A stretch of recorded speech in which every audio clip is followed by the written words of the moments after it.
지난 주간 한 초등학교 여학생의 동시 한편으로 뜨겁게 논란이 일어났던 적이 있습니다. 일명 초등학생 잔혹사라고 불려지는 것인데, 이 아이가 지은 제목이 학원 가기 싫은 날입니다.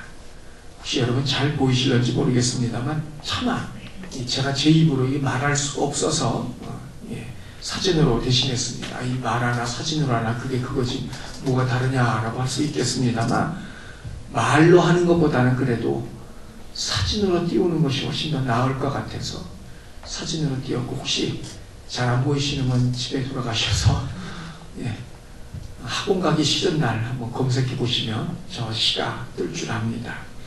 자, 이 동시를 두고 사람들은 두 종류로 나누어서 논쟁을 벌였습니다. 첫째는 반대입니다. 제가 보기에도 한 80% 이상이, 80%면 훨씬 더 되는 사람들이 반대를 합니다. 이 동시잖아요. 동시인데 아이들이 읽기 너무 끔찍한 내용이라는 겁니다. 어머니를 삶아먹고 하는 이런 이야기들. 반면에 찬성이 있습니다. 요즘 아이들이 엄마 등살에 얼마나 시달리면 저렇겠느냐는 거예요. 아이들의 심정을 너무 잘 대표하고 있다. 그래서 인정해줘야 되고 이건 예술로 받아줘야 된다 하는 그러한 부류의 사람들이 있는 걸 보게 됩니다. 근데 여러분의 생각은 어떠하실런지 모르겠습니다. 여러분, 이 동시가 예술이 될 수 있을까요? 물론 양쪽 다 일리 있는 주장을 하고 있다고 생각이 듭니다만, 저는 개인적으로 이 예술의 경계가 애매하다고 생각을 합니다. 만일 저 글이 그대로 행동화되어진다고 생각을 해보십시오. 그때도 예술이라고 말할 수 있을까요? 아니, 이건 예술이 아니라 엽기입니다. 그리고 그건 극악한 폐륜입니다. 그런데 행동으로 옮겨지지 않고 글로 쓰여졌기 때문에 예술이고, 행동으로 옮겨지면 예술이 아니다. 자, 이런 구분을 어떻게 할 수 있겠느냐 하는 말입니다. 경계성에서 모호한 것을 보게 됩니다. 물론 제 납득이 중요한 것은 아닙니다만, 이 논쟁에 대한 정답은 없을 줄 압니다. 각자 생각이 다르기 때문입니다. 이것을 구분짓는다는 것 자체가 어떤 의미에서는 어리석은 일일 수도 있습니다. 그러나 인생에는 정말 구별하고 구분 지어야 될 것이 있다는 말이죠. 그중 하나가 오늘 본문입니다. 그럼 우리 오늘 본문에서 구별하고 구분 지어야 될 것, 그것은 무엇이겠습니까? 오늘 본문부터 그야말로 흔히들 말하고 있는 요한계시록의 심판이 시작이 되고 있는 것을 보게 됩니다. 계시록에는 모두 7부분으로 이루어진, 7개로 구성이 되어진 3세트의 심판이 있습니다.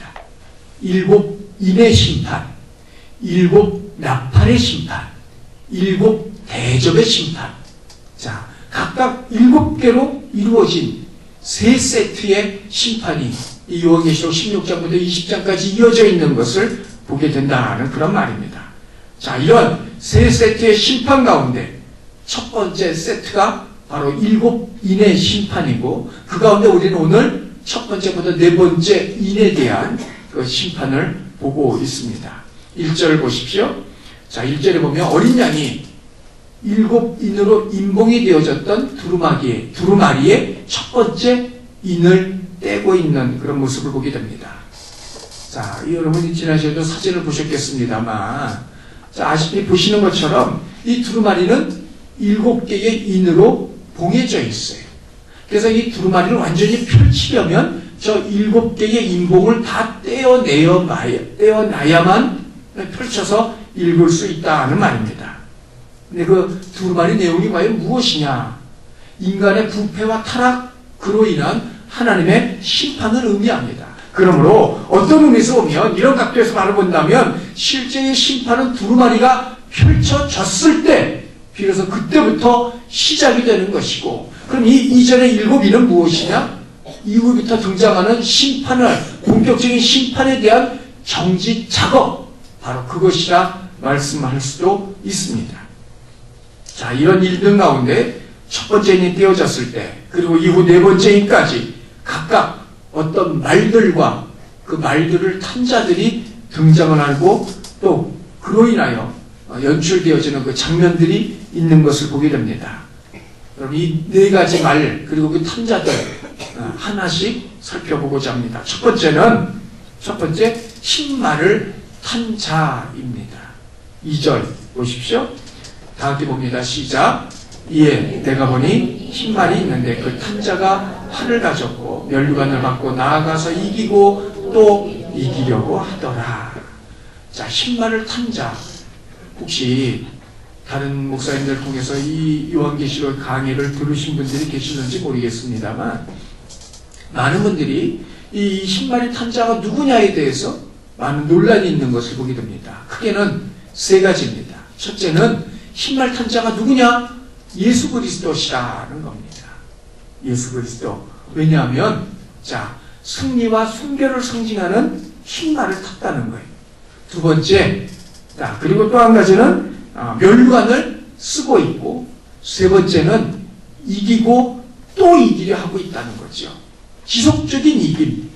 이것이 예수 그리스도 아니냐라고 이야기할 수 있는 그 이유 중에 하나는 이후에 19장에 넘어가서 보면 백마를 탄 예수님께서 등장을 하십니다. 그 모습과 비슷하기 때문에 오늘 2절에 등장하는 흰말을 탄 자 역시 그리스도라고 이야기를 하는 분들이 있습니다. 두 번째는 이 흰말을 탄 자는 그리스도가 아니라 오히려 적그리스도라고 이야기를 합니다.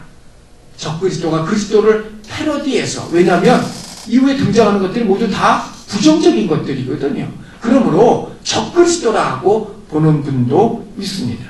반면에 또 세 번째, 그리스도도 적그리스도도 아니고 제3의 인물, 심판과 깊은 연관을 가지고 있는 그 어떤 인물로, 존재로 보고 있다는 말이죠.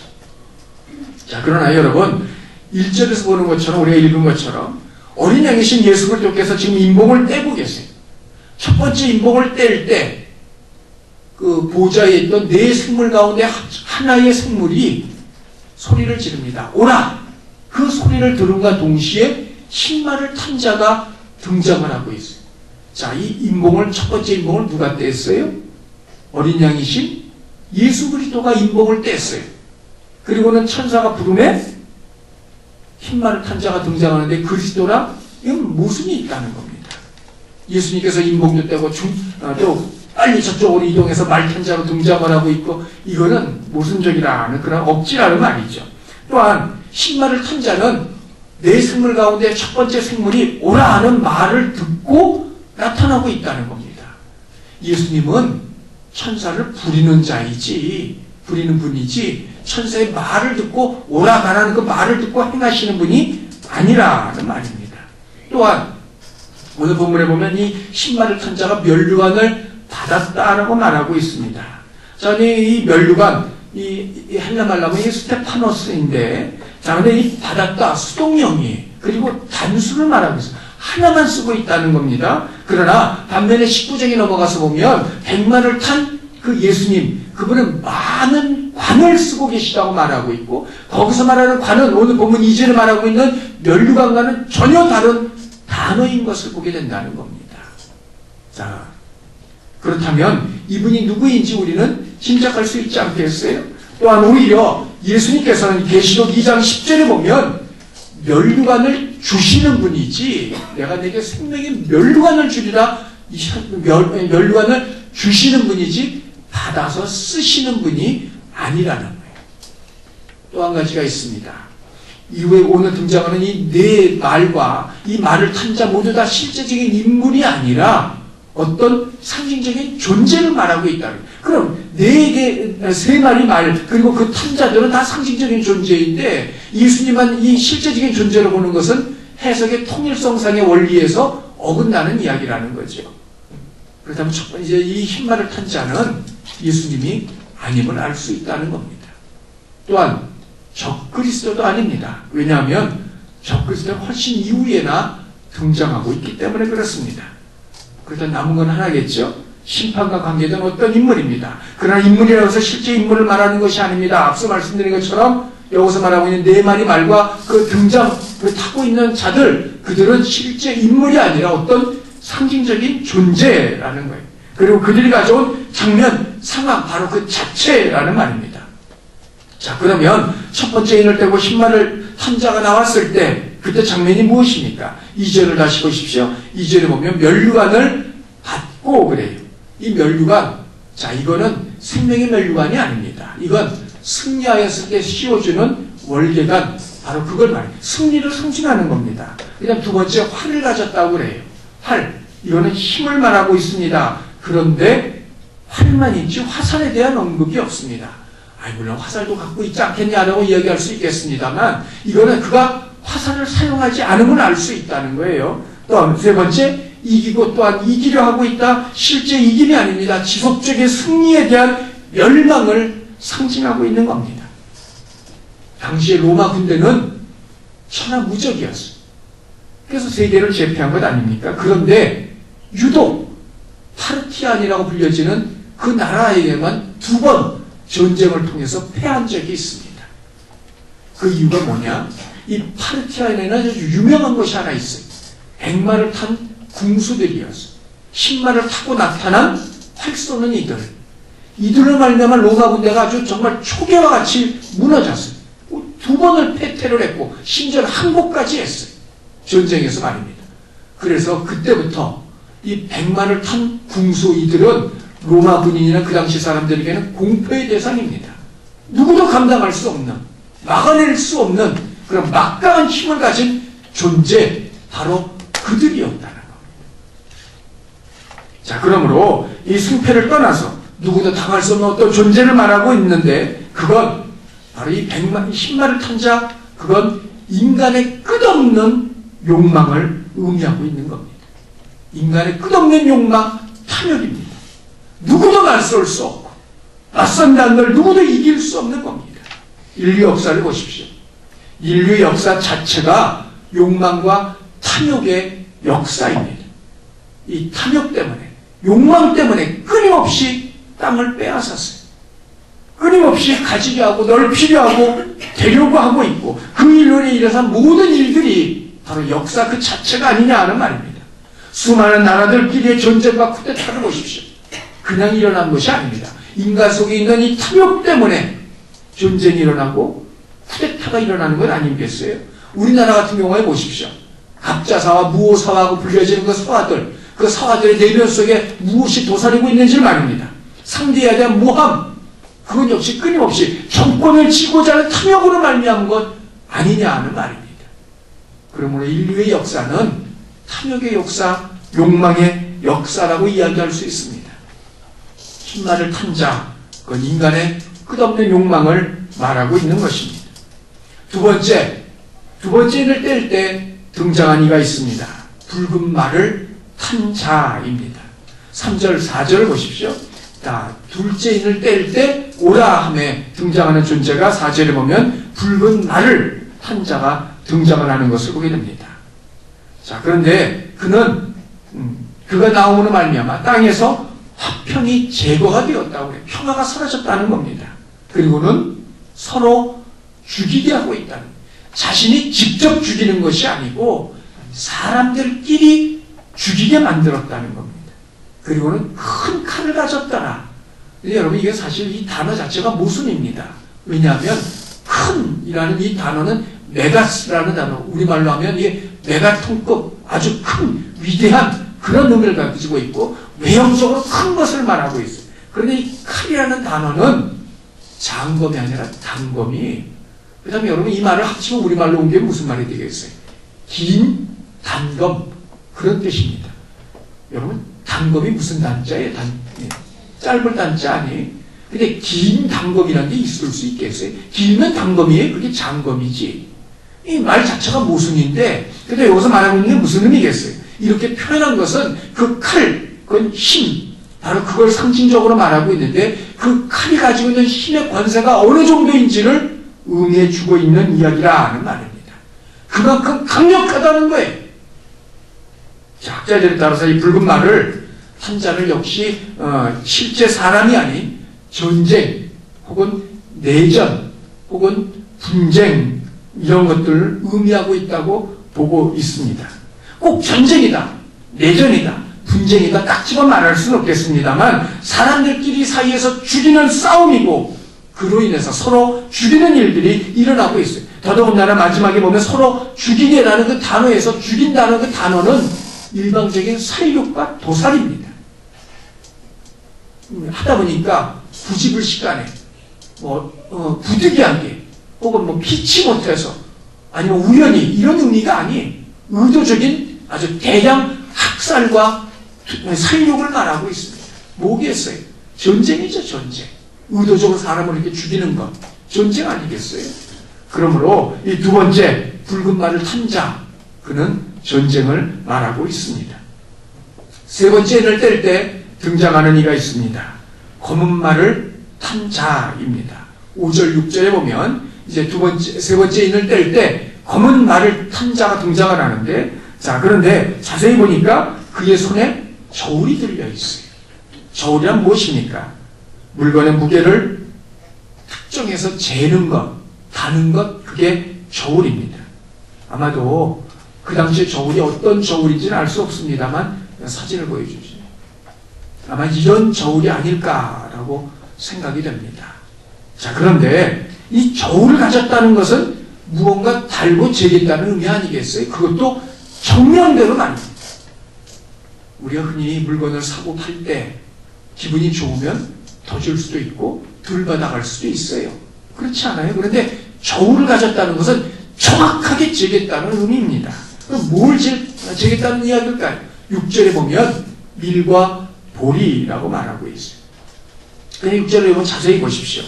한 데나리온에 밀 한 대요, 보리 석 대라고 말하고 있어요. 한 데나리온, 당시 노동자 하루 품삯입니다. 반면에 밀 한 대, 이거는 리터로 따지면 1리터가 조금 넘는 그런 이 부피인데, 자, 그런데 이 밀 한 대는 그 당시 성인 한 명의 하루치 식량이었어요. 그러니까 하루치 품삯을 받아서 하루 먹고 산다는 이야기입니다. 그런데 중요한 것은 가족이 아니에요. 자기 혼자라는 거죠. 또한 이 한 데나리온에 보리 석 대라, 보리 석 대라는 것은 한 가족이 하루 먹을 수 있는 분량, 바로 그걸 말하고 있는데, 밀과 같은 당시 그 지역에서는 필수 곡물이지만 그러나 밀보다는 질이 낮은 것이 보리입니다. 자, 이게 뭐 문제가 되겠느냐 말할 수 있겠습니다만, 당시 그 물가로 볼 때 한 데나리온으로는 밀을 12대, 그리고 보리 같은 경우는 많게는 30대까지도 살 수 있었다고 그래요. 무엇으로요? 한 데나리온으로. 그런데 그런 한 데나리온으로 밀 12대가 아니라 한 대밖에 못 사요. 그러다 물가가 얼마가 올랐다는 이야기입니까? 12배 올랐다는 이야기입니다. 지금 여러분 입장을 바꿔서 지금 우리가 먹고 있는 쌀을 6만 원이라고 가정을 해봅시다. 5만 원이라고. 그럼 12배가 올랐다 그러면 얼마입니까? 20kg에. 얼마에? 60만 원이에요. 20kg 한 풀에 60만 원. 이건 정말 끔찍한 이야기 아닙니까? 여러분, 더더군다나 우리가 주목해봐야 될 것은 천사가 그것을 지정해주고 있다는 거예요. 한 데나리온에 밀 한 대요, 보리 석 대로다. 이 검은 말 탐자도 이 마음대로 자기가 할 수 있는 게 아니라는 거예요. 천사가 딱 지정해주고 있어요. 그 가격이 될 것이라는 겁니다. 한국에서 쌀 한 대, 자, 이게 살펴보니까 이 지방마다 좀 다르더라고요. 이 윗지방 서울 주변으로 해서 쌀 한 대는 800g으로 봅니다. 근데 저쪽 아래쪽에서는 1.6kg로 봐요. 근데 어쨌든, 자, 이 쌀 한 대, 1957년에 비하면 지금이 약 64배가 상승을 한 겁니다. 쌀 한 대 값이. 그 당시엔 300칸이랍니다. 57년에. 그런데 지금 따지면 약 2,400원 돈 된다는 거예요. 64배가 상승을 한 겁니다. 60년 만에 말입니다. 그런데 오늘 본문에 등장하는 것은 그렇게 장구한 시간이 흐르면서 물가가 서서히 올라간 게 아니에요. 어느 날 갑작스러운 물가 상승을 말하고 있다는 겁니다. 전쟁이나 기근, 내전으로 인한 난민들의 탈출 혹은 흉작 등의 원인이 될 수 있습니다. 어느 고대 독점 지역의 횡포일 수도 있고 농업의 정책의 실패일 수도 있습니다. 국가가 무역 협정으로 인한 문제일 수도 있습니다. 그러나 이후에 8절과 연관해서 살펴보면 아마도 이것은 흉년에 의한 것이라고 보여져요. 그럼 흉년이 일반적인 자연적인 흉년이냐 아니면 인위적인 흉년이냐 여러 가지 있을 수 있겠죠. 어떤 것이 되었던 흉년으로 말미암은 물가의 폭등, 바로 그걸 말하고 있어요. 한마디로 말하면 경제 질서가 무너졌다는 겁니다. 그런데도 한편으로 보면 오늘 본문 이후에 감람류와 포도주는 해하지 말라고 말하고 있습니다. 감람류, 자, 손님이 왔을 때 머리에 부어 죽이는 것일 수도 있고요. 아니면 등불을 켜는데 사용하는 것일 수도 있고, 아니면 식용으로도 사용합니다. 포도주, 물과 혼합을 하여서 우리가 흔히 생각을 할 때 유대인들은 그냥 포도주 자체를 먹은 것이라고 생각을 합니다만 그렇지 않습니다. 물과 혼합을 해요. 물 2, 3에 포도주 1 정도로 혼합을 해서 식사 때 사용을 하곤 합니다. 근데 그런 건 해하지 말라는 거예요. 해하지 말라 두 가지 의미가 있어요. 손대지 말라는 뜻일 수도 있고 해치지 말라는 것일 수도 있어요. 아예 손댈 생각도 하지 마라 는 뜻일 수도 있고, 아니면 해치지 말라 실제로 상하게 하지 말라는 것일 수도 있어요. 그러나 아마 이 두 가지 의미가 복합적으로 이루어진 것으로 보여집니다. 이유가 무엇이냐? 여러분, 밀과 보리가 그렇게 물가를 폭등시키게 만들어놓은 것, 자, 그렇게 된 때에는 밀과 보리가 상했음을 의미하고 있는 거 아니겠어요? 상당 부분 타격을 입었다는 거예요.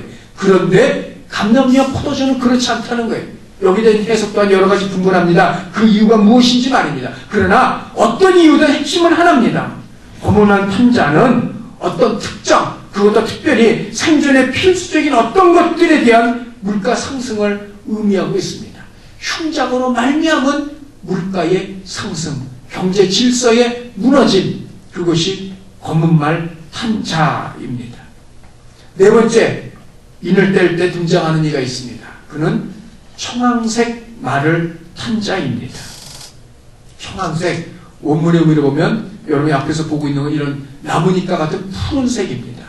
그런데 실제적인 의미는 그런 푸른색이 아니라, 이런 푸른색이 아니라 우리말로 표현하면, 자, 이게 푸르스름한, 푸르댕댕한, 무슨 의미겠어요? 어떤 모습이 그렇죠? 시신이 그렇다는 거예요. 시신이. 자, 그런데 이 네 마리 말 탄 자 가운데 유독 이에 이름이 있어요. 이 청황색 말을 탄 자만 이름이 있어요. 그 이름이 뭡니까? 사망이에요. 사망. 죽음이라 하는 말입니다. 그리고 그 뒤에 음부가 따르더라 무덤과 지옥을 말하고 있습니다.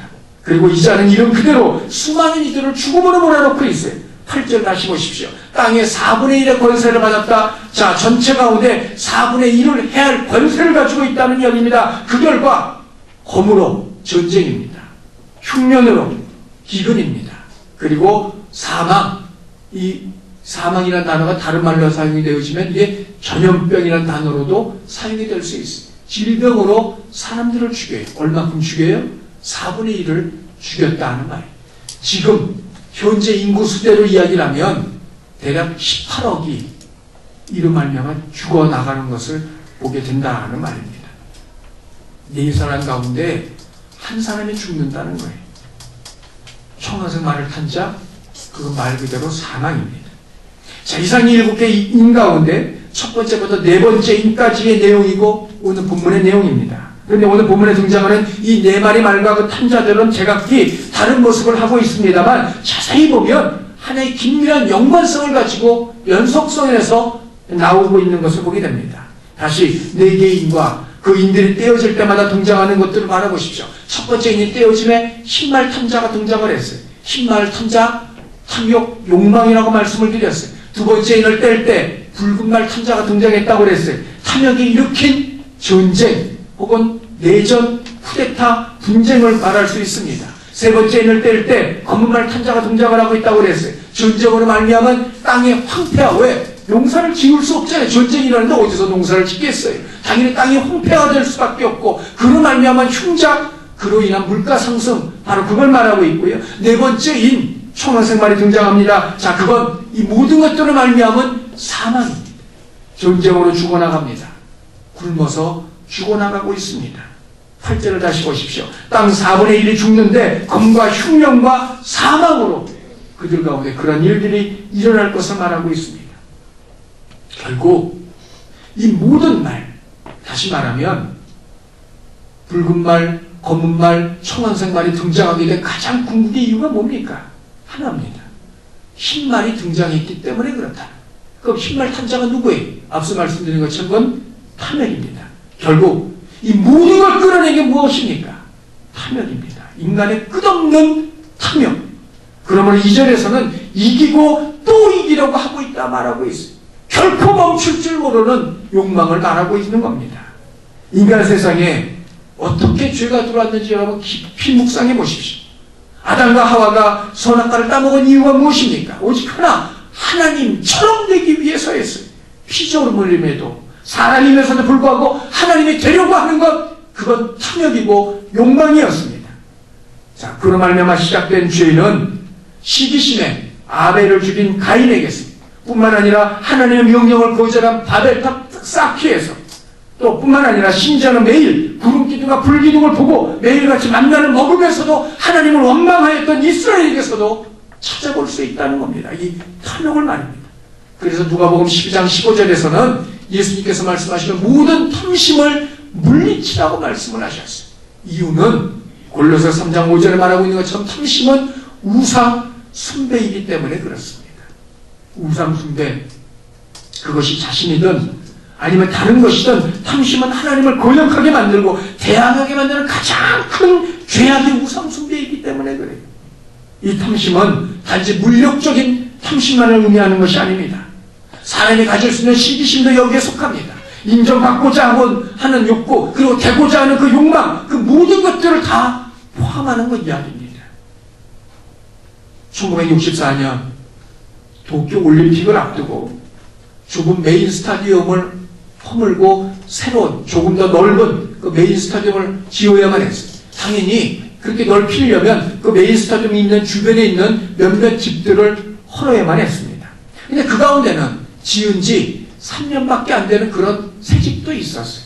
그럼에도 불구하고 어쨌든 헐어야만 했어요. 왜? 그래야만 넓힐 수 있기 때문에. 철거를 위해서 그 집의 지붕을 벗기는 순간 꼬리 쪽에 못이 박혀서 움직이지 못하는 도마뱀 한 마리가 살아있는 것을 발견하였습니다. 못이 박혔다는 것은 그 집이 지어질 때부터 박혀 있었다는 이야기 아니겠어요? 그런데 불구하고 3년 동안 이 도마뱀은 살아있었어요. 인부들이 궁금했습니다. 도대체 어떻게 살 수 있었을까? 일손을 멈추고 잠시 지켜봤어요. 그때 얼마 후에 또 다른 도마뱀 한 마리가 먹이를 물고 나타났던 겁니다. 그렇습니다. 꼬리에 못이 박힌 도마뱀은 3년 동안 다른 도마뱀이 물어온 먹이를 먹고 생존할 수 있었던 겁니다. 도마뱀에게 있어서 먹이는 생존 그 자체고 본능 그 자체입니다. 당연히 양보할 수 없습니다. 그런데도 그 도마뱀은 먹이에 대한 자신의 본능적인 탐욕 욕구를 내려놓았고 그 결과 자신도 살고 다른 도마뱀도 살렸습니다. 그러나 인류는 그 탐심을 버리지 못하고 있습니다. 그 결과 땅을 빼앗고 물건을 빼앗고 여자들을 빼앗기 위하여 전쟁을 벌였고 자신들의 배만을 채우기 위하여 남의 죽든 말든 악독한 괴계를 꾸며냈고 매점매색의 경제를 흔들기도 하고 있고 그 결과 많은 사람들을 실제 죽음으로 내몰고 있습니다. 혹 이 본문의 이러한 일들이 마지막 때 나타나는 일이라고 생각할 수도 있습니다. 그러나 아닙니다. 이 말들은 이미 마지막 때 등장할 것이 아닌 이미 나와서 이 온 세상의 땅을 돌아다니고 있다는 겁니다. 심지어는 이 말들은 교회 내까지 들어와서 눈에 보이지 않게 휘젓고 다니고 있는 것을 보게 됩니다. 오늘날도 교회에서는 믿음보다는 경제 논리가 앞서기 시작한 때가 이미 오래되었습니다. 교회조차도 하나님이 아니라 돈이 하나님이 되는 시대가 오고 말았던 겁니다. 그 결과 하나님은 이 모든 것들을 바로잡기 위하여 심판을 계획하시고 실행하고 계십니다. 끝없는 탐욕에 대한 범죄의 행위들입니다. 그리고 이에 대한 하나님의 심판은 반드시 이루어질 것입니다. 지금 당장 일어나지 않기 때문에 하나님의 심판 없다 말할 수 없습니다. 그건 시간의 문제일 뿐 하나님은 반드시 하나도 남김없이 반드시 갚으실 겁니다. 하나님은 공의의 하나님이시기 때문에 그렇습니다. 그러므로 하나님의 심판에서 자유롭기 위해서는 사람이 바로 이 탐심을 버려야만 합니다. 성도 여러분, 우리 누구나 알고 있지만 뼈아픈 고백을 하지 않을 수 없습니다. 어떤 의미에서 우리는 지금 이런 혜택을 누리고 있을는지 모릅니다만, 그러나 우리 교회가 이렇게 되기까지 여기에는 사람의 탐심이 작용하지 않았다고 말할 수 없습니다. 교회는 하나님이 이끌어 가시는 곳입니다. 그런데 우리는 하나님이 아닌 세상의 은행을 의지했고 그래서 돈을 내왔습니다. 그건 하나님을 무시한 불신입니다. 여러분, 우리가 이 점을 깊이 생각을 해야만 합니다. 교회 내에서까지도 이런 일들이 등장하고 있고, 만약 우리가 이걸 회개하지 않는다면, 그리고 바로잡으려 하지 않는다면 하나님은 혹 심판하실런지도 모릅니다. 사람들의 죄로 말미암은 탐욕의 결과이기 때문에 그렇습니다. 그러므로 이 심판에서 자유롭기 위해서는 우리들부터 먼저 탐심으로부터 자유로워져야만 합니다. 지금 우리가 가지고 있는, 그리고 내가 가지고 있는 탐심이 무엇인지 살펴보십시오. 겉으로는 하나님의 영광이라는 그런 명분을 붙이고 있습니다만, 그러나 속으로는 자신의 영광일 수도 있습니다. 하나님께서 명하지 않은 비전일 수도 있습니다. 조금 더 하는 그 무엇일 수도 있습니다. 그 탐심을 붙들고 고집하다가 하나님의 심판에 들어갈 것인지, 아니면 그 탐심을 포기하고 하나님의 위로 가운데 들어갈 것인지, 그건 철저하게 저와 여러분의 몫입니다. 제가 바라는 것은 우리 바울의 교회 성도들은 서로에게 대하여 탐심이 아닌 섬기고 세우는 마음이 가득하시기를 소원합니다. 자, 그러나 본문에는 또 하나의 반드시가 등장을 합니다. 네 마리의 말과 그 탐자들을 다시 보십시오. 이들은 막강합니다. 누구도 이들을 막을 자가 없습니다. 그러나 여러분 2절을 다시 보십시오. 10마리를 탄 자는 면류관을 받았다 말하고 있습니다. 누군가가 그에게 주었다는 이야기입니다. 뿐만 아니라 이기고 또 이기려 하고 있다. 그는 원하고 있지만 결론에 대해서 말하고 있지 않아요. 제한적이라는 것입니다. 4절도 보십시오. 붉은 말을 탄 자는 허락을 받아서야만 그 일을 감행할 수 있었습니다. 능력이 있다고 마음대로 되는 것이 아닙니다. 허락이 있어야만 그도 움직일 수 있는 존재입니다. 6절도 다시 보십시오. 한 대란의 밀 한 대 볼이 석 대로다. 기존에 죽어 있다는 겁니다. 자기 마음대로 그걸 정하는 것이 아닙니다. 뿐만 아닙니다. 감람류와 포도주는 해치지 말라 명령하고 있어요. 따라야 함을 의미하고 있는 겁니다. 8절도 보십시오. 자, 그 땅에 4분의 1의 권세를 얻었다 말하고 있어요. 여기서 얻었다는 말은 2절에서 말하고 있는 면류관을 받았다는 말과 동일한 단어입니다. 누군가가 주어야만 얻을 수 있는 것을 말하고 있어요. 무엇을 의미합니까? 이들의 힘이 비록 막강할지라도 누군가에 의해서 통제를 받고 있다는 겁니다. 그럼 여기서 이들을 통제하는 이가 누구입니까? 오직 한 분, 하나님, 주님이시라는 겁니다. 여러분, 붉은 말, 이 전쟁을 보십시오. 이의 힘은 막강합니다. 그로 인해서 수없이 많은 사람들이 죽어갔습니다. 그러나 사무엘상 17장 47절을 보십시오. 전쟁은 여호와께 속한 것이라 말하고 있어요. 아무리 막강해도 그 움직이는 힘은 하나님이십니다. 검은말 탄 자를 보십시오. 흉령입니다. 기근으로 물가 폭등이 일어나고 있습니다. 그러나 하나님께서는 엘리야를 기근 속에서도 까마귀를 통해서 사렙다 과부를 통해서 그를 굶기지 아니하시고 먹이신 것을 우리가 성경을 통해서 보고 있습니다. 청황색 말을 또 보십시오. 그는 사망입니다. 그러나 예수님은 야이로의 죽은 딸, 나인성 과부의 죽은 아들, 그리고 마르다와 마리아의 죽은 오라비 나사로를 살리고 계시는 것을 성경을 통해서 보고 있습니다. 이 네 마리 말과 그 탄자들의 힘은 막강합니다. 그러나 이들 역시 철저하게 주님의 통제하에 있고 주님이 하시게 하면 비록 이들에게 부여한 권한이 있을지라도 그걸 넘어서서 하나님은 구원을 베푸시는 분이라는 겁니다. 성도 여러분, 요즘 저와 여러분의 고민이 있다면 그것은 무엇입니까? 아마 누구 말 같다나 먹고 사는 문제로 가장 큰 고민을 할 수도 있을 줄 압니다. 분명 경제는 어렵습니다. 절대로 앞으로 더 이상 나아지지 않을 것입니다. 그래서 자연히 모든 관심, 모든 초점이 경제, 돈에 맞춰질 수 있습니다. 그러나 그 돈 때문에 하는 고민의 반, 아니 10분의 1만큼이라도 혹시 교회를 위하여 고민해 보신 적이 있으십니까? 우리의 관심은 무엇입니까? 돈입니까? 아니면 하나님입니까? 여러 가지 많은 두려움이 있을 수 있습니다. 그리고 실제 그 두려움들은 종종 삶의 현실로 그대로 나타날 수 있습니다.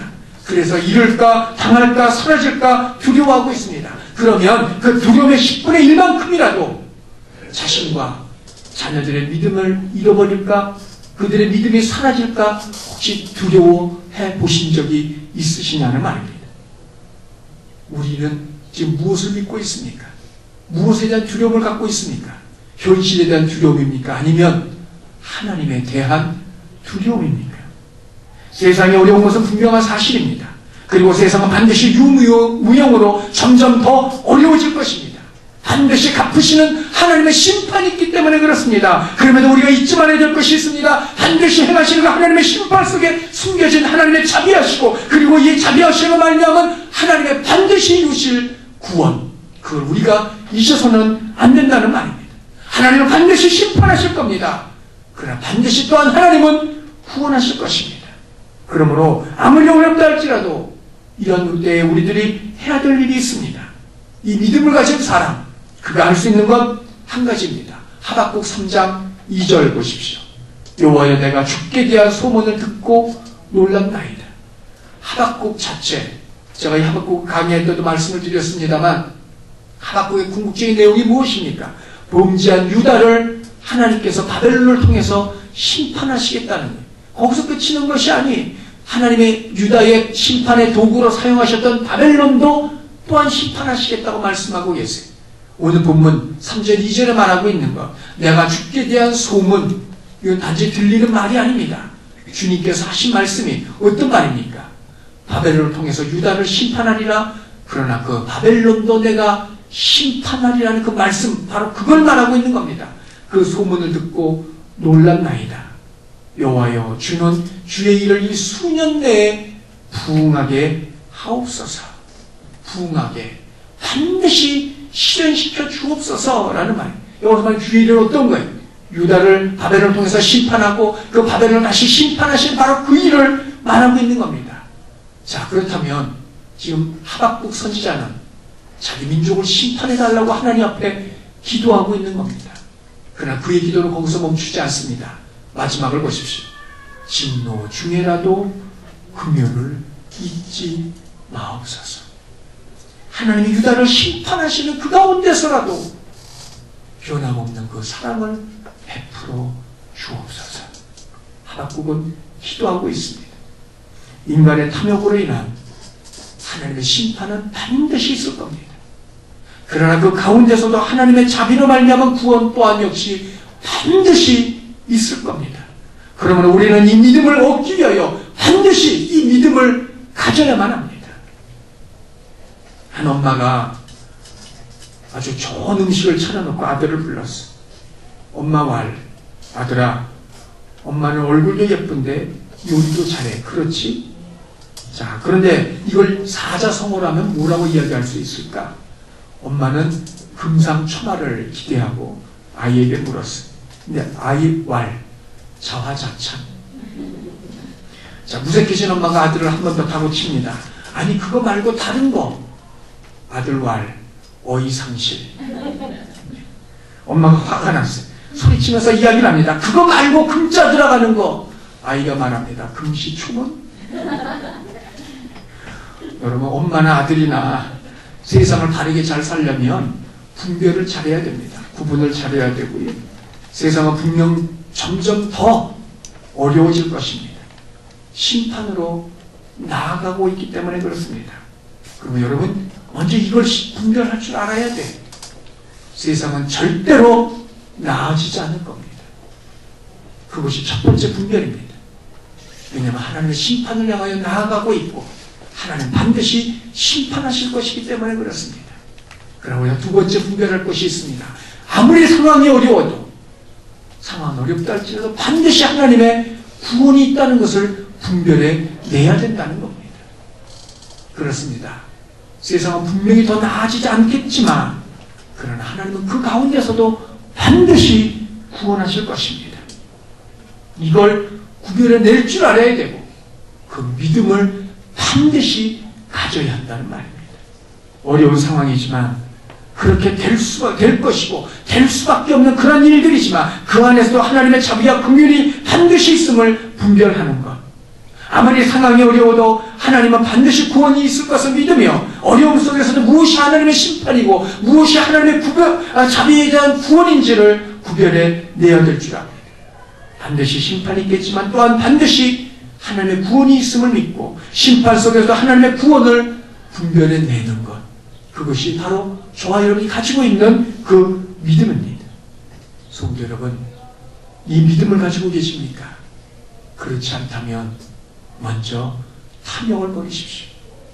어떤 것이든 물질적인 것이든 사람 향한 시기심이든 아니면 무언가 되고자 하는 나의 욕망이든 그 탐욕을 먼저 버리십시오. 그리고 하나님께로 눈을 돌리십시오. 또한 반드시 심판 속에서도 있을 하나님의 구원을 기대하며 그걸 위하여 기도하십시오. 이 믿음이 있는 사람, 온갖 어려움 속에서도 마침내 하나님의 구원하심을 누리게 될 줄 압니다. 오늘은 어버이 주일입니다. 어버이가 어떤 존재입니까? 굳센 존재, 흔들리지 않는 존재, 변함이 없는 존재, 그가 어버이입니다. 성도 여러분, 이 어려운 상황 속에서 이 어버이 같은 이 믿음을 가지고 계십니까? 그러면 여러분의 자녀에게 그 믿음을 그대로 물려주십시오. 그래서 여러분의 자녀들은 더 힘든 세상에서 살 것이지만 그 믿음을 붙들고 그 상황 속에서도 승리할 수 있는 그런 하나님의 사람들로 세워 가십시오. 그것이 참된 어버이들이 해야 할 일들이 아니겠습니까? 세상은 점점 더 어려워질 것이고 반드시 하나님의 심판 가운데 들어갈 것이지만 그럼에도 반드시 하나님은 구원하실 것이고 그러므로 반드시 그 믿음을 가진 자들마다 하나님의 구원의 역사를 맛보게 될 줄 압니다. 이 믿음을 다 가지시는 저와 여러분 되시기를 주님의 이름으로 축원합니다.